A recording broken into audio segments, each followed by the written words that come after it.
for his father, King Onias, had been blessed by the god Dionysus with a fruitful harvest. With so many crops to feed his people, the king had become arrogant, forgetting to worship the goddess Artemis, who oversaw all of nature.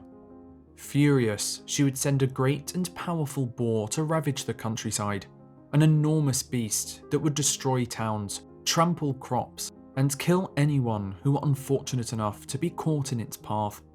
With the boar destroying his kingdom, King Onias would send messenger birds to every corner of Greece, inviting the greatest heroes of the land to take part in a hunt to slay the beast.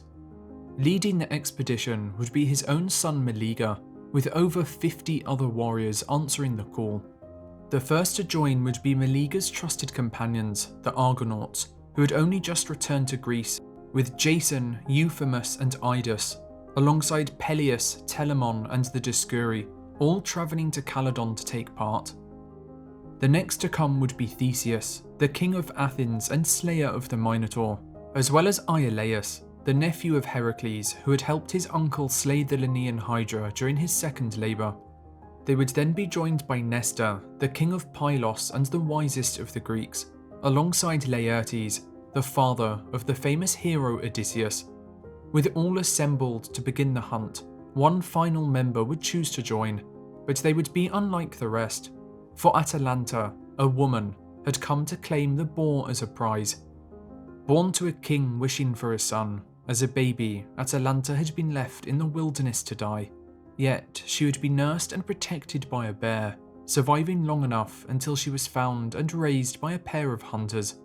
Growing up in the wild, Atalanta would learn to hunt, soon becoming a devoted follower of the goddess Artemis. By the time she became an adult, Atalanta was one of the greatest archers in the land, able to fight, run, and shoot better than almost any man.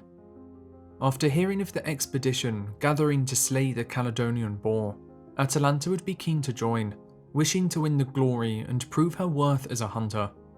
But upon her arrival to the gathering, she was greeted by mockery and contempt, with every warrior bursting out in uncontrollable laughter at the very thought of a woman wishing to hunt. Only one remained silent, for Maliga, after setting his eyes upon her, had fallen deeply in love with Atalanta, and would argue with his companions until they finally agreed to let her join. With all now prepared, the hunt could finally begin. Setting out into the countryside, the party would have an easy time tracking the boar,